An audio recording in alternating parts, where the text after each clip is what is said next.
안녕하세요, 구독자 여러분. 구독과 좋아요는 채널 운영에 큰 힘이 됩니다. 안녕하세요.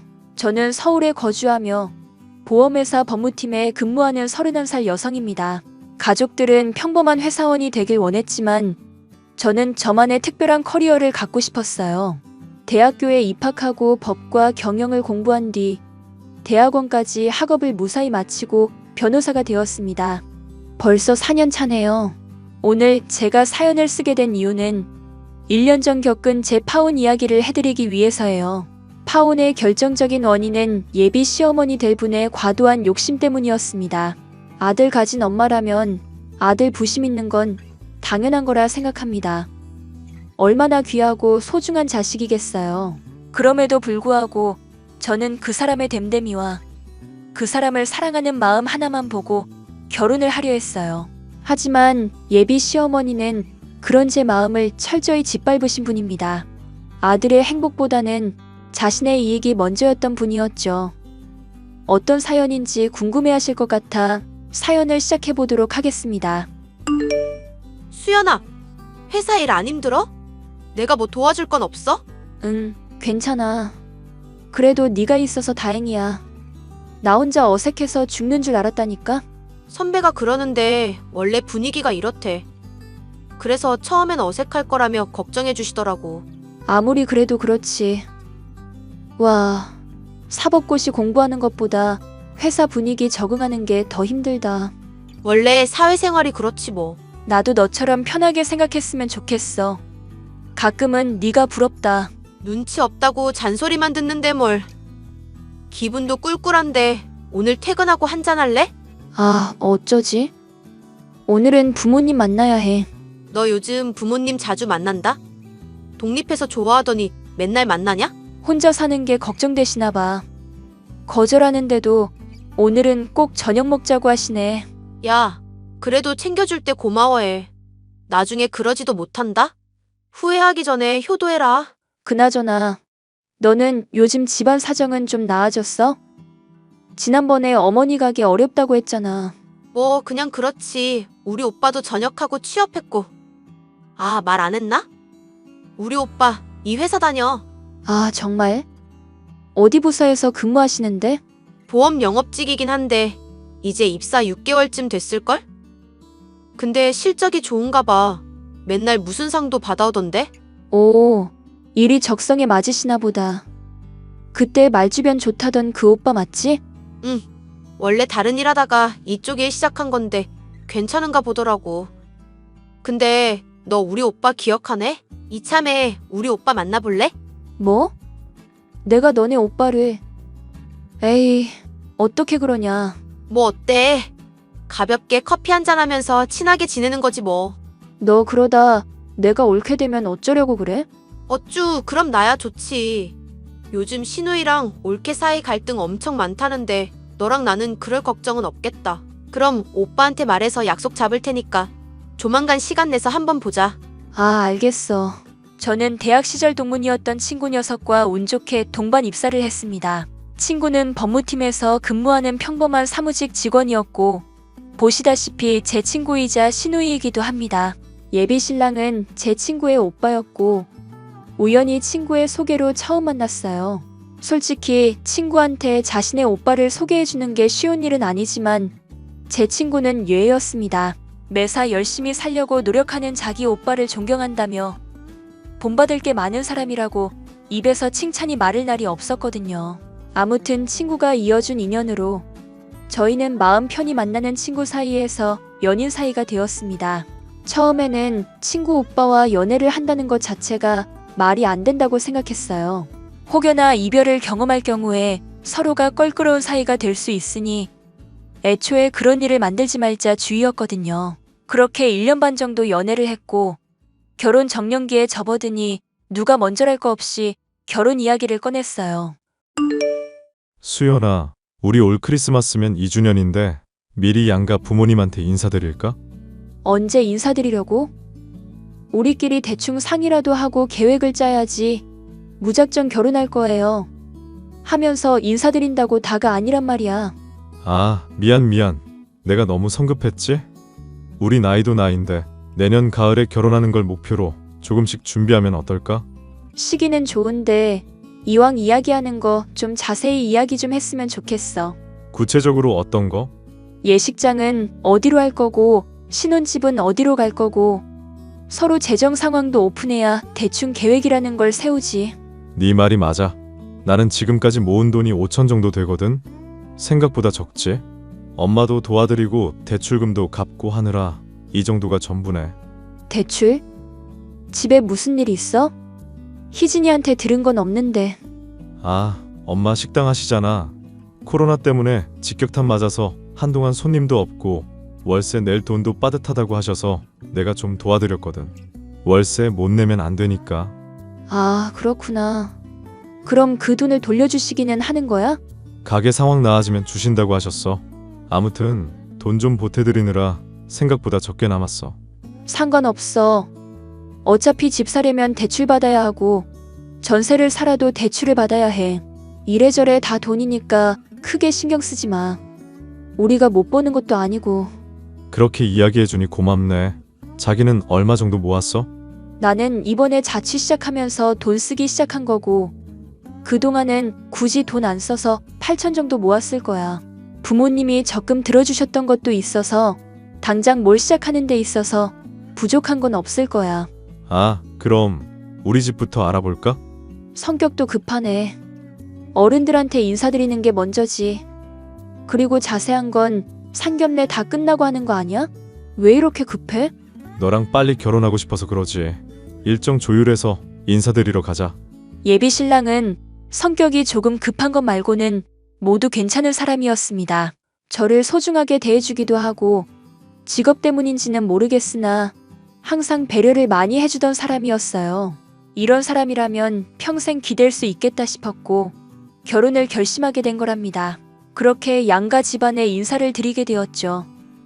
예비 시댁은 합정역 근처 30평대 아파트였어요. 예비 시어머니는 명동 쪽에서 식당을 운영하고 계신 상태였고 보통의 평범한 집이었습니다. 그런데 양가 집안에 인사를 드리고 상견례를 앞둔 시점에 예비 시댁의 사건이 발생하고 맙니다. 예비 시어머니는 아들이 결혼하기도 하고 이래저래 목돈이 들어갈 테니 지인을 통해서 투자를 좀 하셨나 봐요. 돈이 많으면 많을수록 큰 이익을 본다는 말에 가게를 담보로 대출받아 주식 투자를 하셨는데 사기를 당하신 겁니다. 하루아침에 식당 운영도 어려워지게 되고 수억 원의 빚이 생기면서 식당도 문을 닫고 집까지 팔아 빚을 청산해야 했습니다. 당연히 결혼 준비에도 차질이 생기기 시작했죠. 오빠, 엄마는 도대체 무슨 생각으로 그러신 거래? 한두 푼도 아니고 집까지 팔아서 못 메꿀 정도면 도대체 얼마나 끌어다 쓴 거야? 엄마 말로는 우리 결혼자금 해주시려고 혹해서 투자한 것 같던데. 너무 뭐라 하진 마라. 엄마가 작정하고 도박을 한 것도 아닌데. 그래도 그렇지. 세상에 이런 망신도. 그나저나 오빠 결혼은 어떻게 해? 글쎄다. 미뤄야 하는 게 맞는 거겠지. 지금 이 상황에 결혼하는 것도 웃기고. 많이 심각한 거야? 내가 자세히 물어보기가 좀 그렇네. 많이 심각하지. 아니, 가게 담보로 대출을 왜 받냐고. 갚지도 못할 거. 이게 뭐야. 답답하다 답답해. 이제 우리만 죽어나게 생겼어. 너희 부모님이 이 상황 아시면 그냥 결혼 없던 걸로 하라 그럴 수도 있어. 어느 부모가 딸이 시집 간다는데 이런 집에 시집을 보내겠어? 나 같아도 안 돼. 네가 너무 손해야.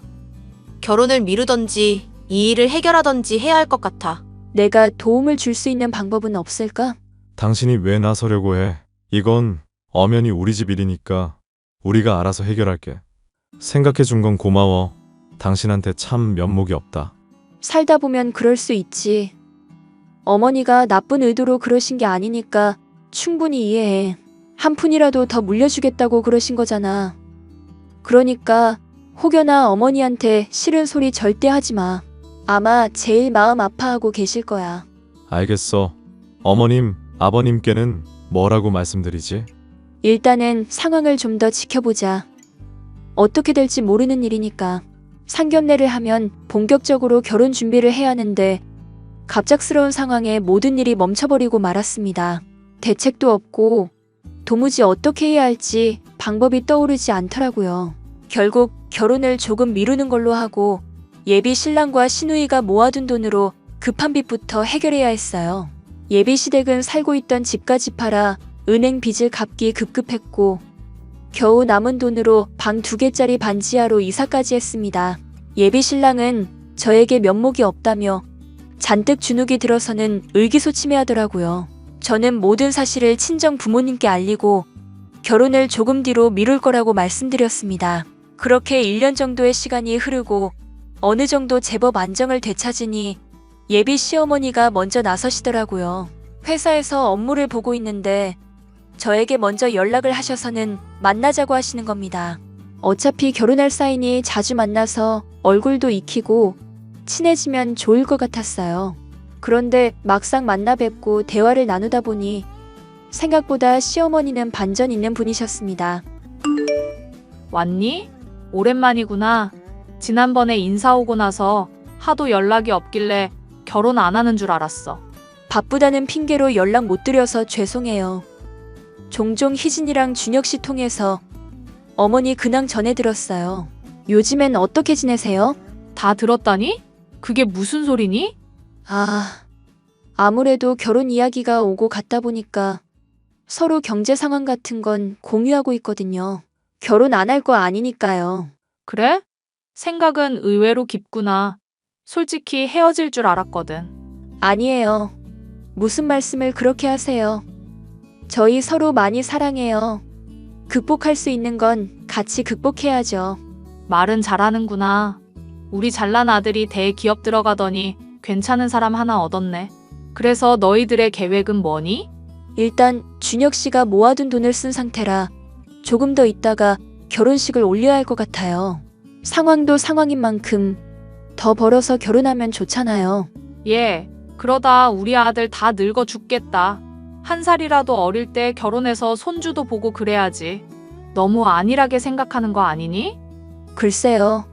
준혁 씨도 그렇고 솔직히 저희 결혼이 급한 건 아니잖아요. 급하지 않다니. 네가 뭘 몰라서 그러는가 본데. 결혼은 미루면 미룰수록 손해인 거야. 우리 집이 하루아침에 이렇게 된 건 나도 면목이 없다만. 그래도 우리 아들이랑 결혼할 생각이 없는 게 아니면 이참에 상견례하고 준비하는 게 나을 것 같은데. 아직 대책 세운 것도 없고 아무것도 없이 결혼할 순 없잖아요. 조금 양해 부탁드릴게요. 그리고 지금 당장 무얼 어떻게 하겠다고 장담을 못 드리는 게 준혁 씨랑 이야기도 해봐야죠. 그건 그렇네. 그리고 미리 말하겠는데 어디 가서 우리 아들 같은 신랑감 얻기 힘들다? 서울에 있는 대학 나왔지. 대기업 다니지.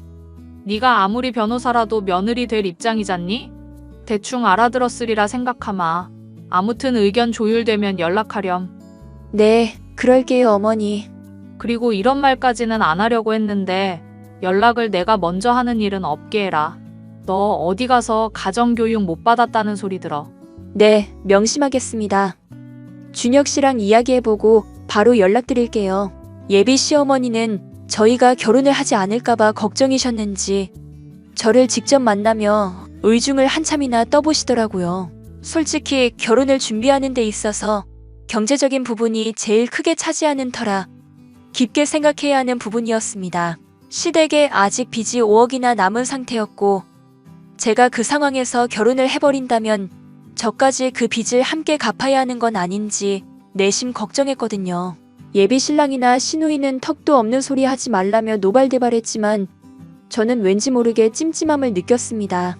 그렇게 예비 시어머니를 만나 뵙고 예비 신랑과도 이야기했는데 역시나 시간을 두고 지켜보자는 의견이어서 평소처럼 지냈어요.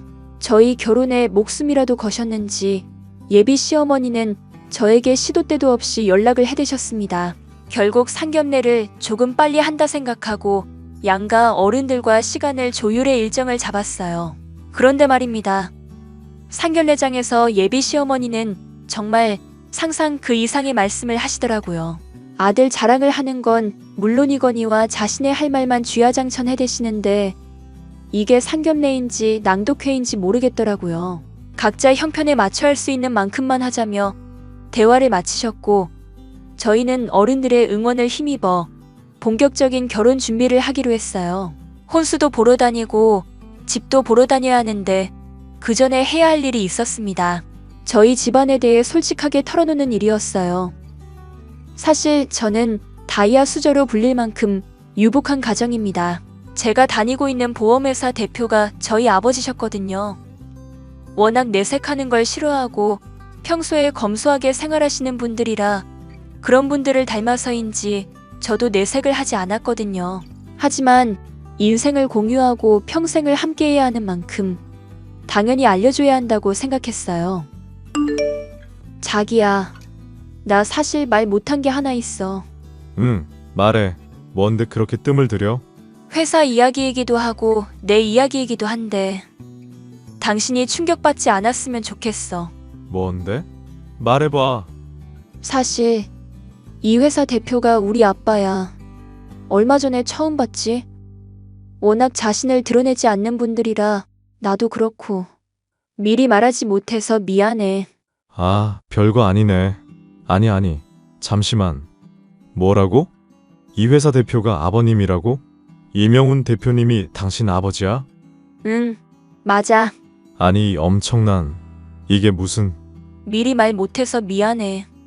당신이 부담 가질까봐 말 못했어. 그리고 사실 결혼하기 전에 엄마 아빠한테 우리 상황 다 설명드렸거든. 근데 내가 만나는 사람이니까 분명 좋은 사람일 거라고 금전적인 문제는 걱정하지 말라고 하시더라고. 자기야, 나 지금 너무 당황스럽다. 이게 무슨 경우인지 도대체. 당신 마음 충분히 이해해. 우리 결혼하는데 지장은 없을 거야. 나도 부모님 도움 안 받을 생각이었는데 나 결혼할 때 주시려고 미리 아파트도 사두셨더라고. 거기서 신혼살림 시작하면 되니까 우리 크게 부담 가질 필요는 없는 것 같아. 잠깐만. 당신 언제까지 나 속일 작정이었어? 미안해. 많이 당황스럽지?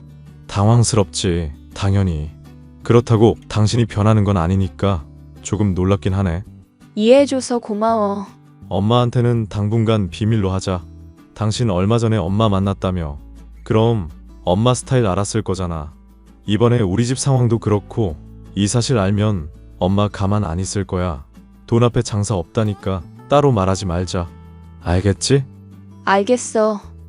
자기 기분 안 나쁜 거지? 내가 기분이 왜 나빠. 그냥 혹시나 엄마가 알게 돼서 이걸로 당신 괴롭히거나 그럴까봐. 항상 상상 그 이상의 행동을 하시는 분이라. 혹여나 그런데도 내가 잘 대처할게. 그러니 너무 걱정하지 마. 하하. 내가 아무래도 전생에 나라를 구했나 보다. 그러게 말이야. 나 같은 여자 어디 없다? 우리 아빠도 당신 꽤 마음에 들어 하시는 눈치던데? 실적도 좋고 회사에서 이미지 좋다고. 정말? 앞으로 더 잘해야겠다. 예비 신랑은 상당히 큰 충격을 받은 듯 했지만 이내 사실을 받아들였습니다. 예비 시어머니가 금전적인 문제를 일으켜서 시어머니한테만큼은 이 사실을 비밀로 하기로 했어요. 예비 신랑도 예비 시어머니의 행동을 어느 정도 예상을 했는지 진작에 채비하더라고요. 신혼집은 저희 부모님이 마련해 주신 아파트, 그리고 콘수나 가전은 제가 모은 돈으로 우선 해결하기로 했습니다. 예비 신랑이 버는 돈은 다 저축하기로 계획했고요. 며칠의 시간이 흘렀고 눈치 없는 예비 시어머니가 저에게 또 연락을 해오셨습니다. 그러더니 말도 안 되는 발언을 하시더라고요. 세아가 결혼 준비는 잘 돼가니? 중간 확인도 좀 할 겸 연락했다. 아, 어머니. 안녕하세요. 그동안 잘 지내셨죠? 너는 어른이 먼저 연락하게 하면 안 된다고 저번에 말해준 거 금방 잊어버렸니? 쯧쯧. 이래서 가정교육이 중요하단 거야. 하하. 바빠서 그랬죠 뭘.